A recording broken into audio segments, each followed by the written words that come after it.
walking up and down driving ranges for as long as I've been teaching, I always hear amateur golfers saying, "Oh, I stood up through that golf shot." I'm sure you've heard it. I'm sure you've said it yourself. I stood up through that golf shot. So what does that mean? Stand up through that golf shot. I hit it thin because you stood up through the golf shot. You've changed what people say. I changed my posture. Well, if we're looking at the golf swing without rotation, at our setup, we get into this position. We create this spine angle, okay? And our spine angle, if we maintained it into our backswing, it would look like that. It would be way over here. Because if we're setting up our spine angle, and we're sitting at like a 20, 25 degree spine angle at the beginning, and we turn back, we maintain that, we're going to be way over here. So when we are taking our backswing, we're actually standing up through that motion. So we're actually coming up into that position. So we're right around 10 degrees typically, is where most of the pros get to, about 10 degrees.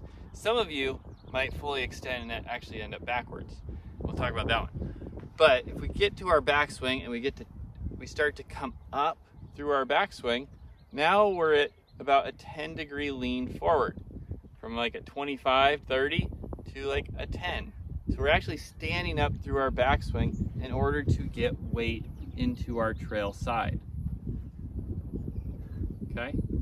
So standing up in your backswing is great. We have to change posture as we come back down through and recreate that spine angle as we come through. There's a lot more movement in the golf swing than a lot of us think. So we're coming up through our backswing and we're coming back down and we're compressing down through the transition. And now as we come through the golf ball and working to the finish, we are actually standing up through the golf swing. And the question is, why does it not look like we're standing up through our golf swing? Because if we're doing this correctly, it's not a standing up through my golf swing problem. It's a side bend problem. So the reason why my head stays level when I make that turn and standing up is because you're side bending.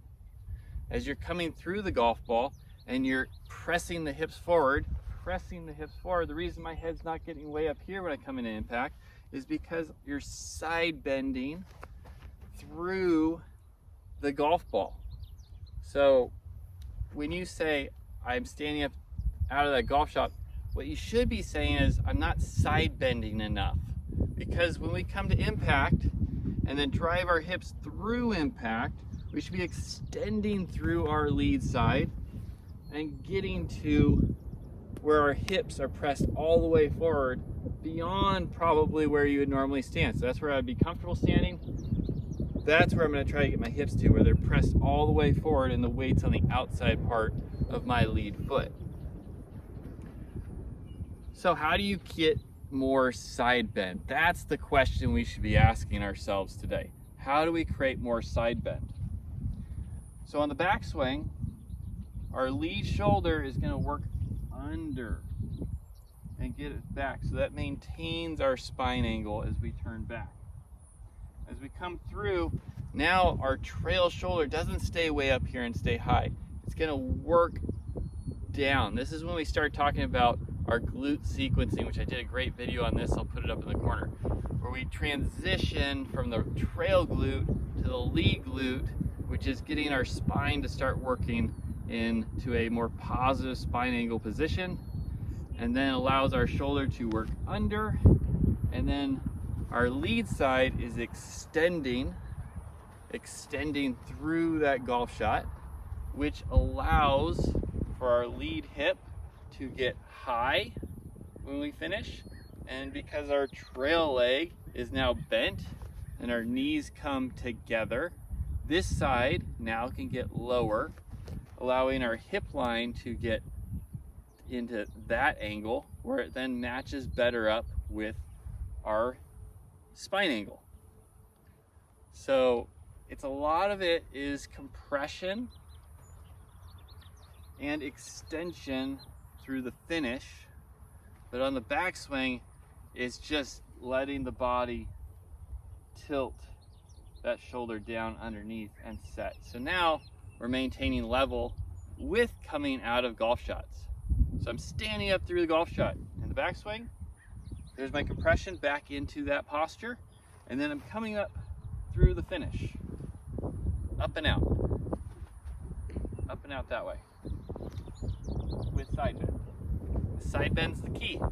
So if you can get side bend in your golf swing, this is what's gonna help you develop a better golf swing. So let's get in some drills to help you with this. All right, so the first drill we're gonna do is just a side tilt pitch drill. And being humans, we always wanna see things on a level perspective with our eyes. But in golf, as we come through, we need to match our eyes with our spine angle.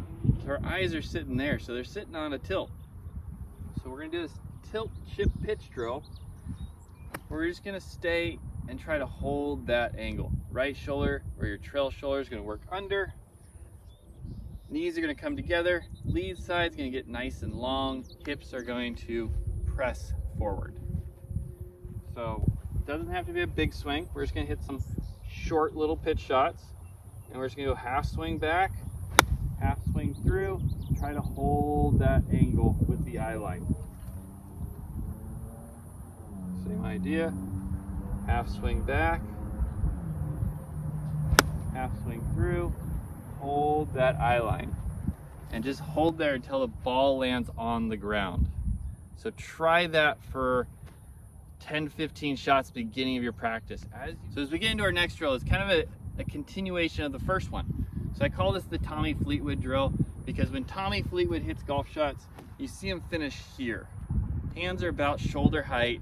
They're out in front of him, just like that. Everything's pressed forward and he's holding his tilt really well. It's a great drill to kind of work into after you do that pitch drill with the tilt. So we're just gonna do a Tommy Fleetwood drill and just hold on to that spine angle as you come through.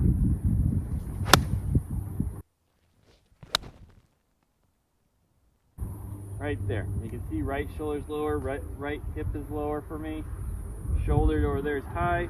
Hands are right in front of that lead shoulder. Shaft should be kind of coming out the shoulders. All right, golfers, so our final drill of the day is not gonna be one you're gonna do at the course. Do those other ones as your warm up to kind of help you lead into a full swing. But this one you're gonna do at home to practice getting into a better side bend position so that we can keep level while coming up out of the shots with our body. So we're gonna go arms across the chest and we're just gonna turn into our trail side. When we do that, you're gonna feel your body kind of come up a little bit. Our hip's gonna stay right where it originally was, and you're gonna press those hips back into that trail glute. So it'll be there. And then just make sure when we're doing that, the shoulder works under. So you can watch yourself in the mirror when you're doing this.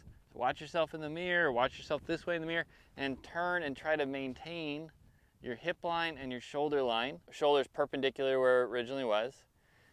Shoulders down, and now as you make that first move, you're gonna move into that lead glute. You're gonna transition through that lower body, the knees square up, chest is still back a little bit, arms are over here.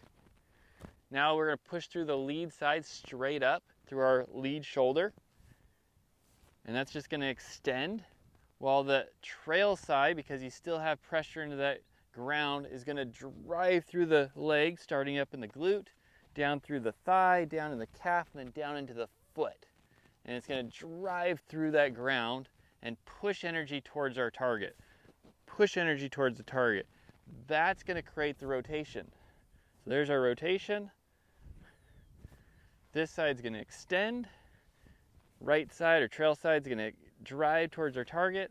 That's going to allow this side to get tall, this side to get low, and get our body to end up in a side tilt position. Our trail shoulder will work under. We just don't want to excess bend to the side. You're going to create problems in your back when you do that. The other area you're going to find problems in your back if you stand up too much and you start to arch into your backswing, trying to reach back too much. A lot of golfers that extend in their backswing will end up with back pain in their body because of the extension and then the movement forward and then trying to go back. It's a lot of extra movement that is not necessary. We got to make it more subtle. So it's just subtly coming up, side bending right there into that trail foot. If you can tap your foot, you're in a good spot.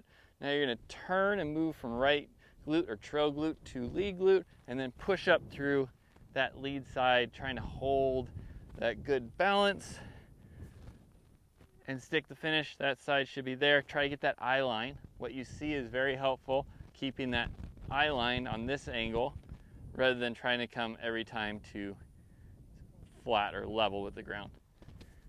There, get to the finish, stick that finish through that lead side, back foot's nice and light, and that should help you start training the body to do what it's supposed to do. And then you just let the arms kind of follow the body. Don't let the arms dictate the body, let the body dictate the arms. Golfers, I hope this helps. Practice getting that side bends. Let the body come up out of the shot a little bit in the backswing and really let it come forward, up and out of the shot on the finish. Just add the side bend in there and you'll be in the right place. Remember, if your feet aren't working, your swing's not working. Catch you guys next time.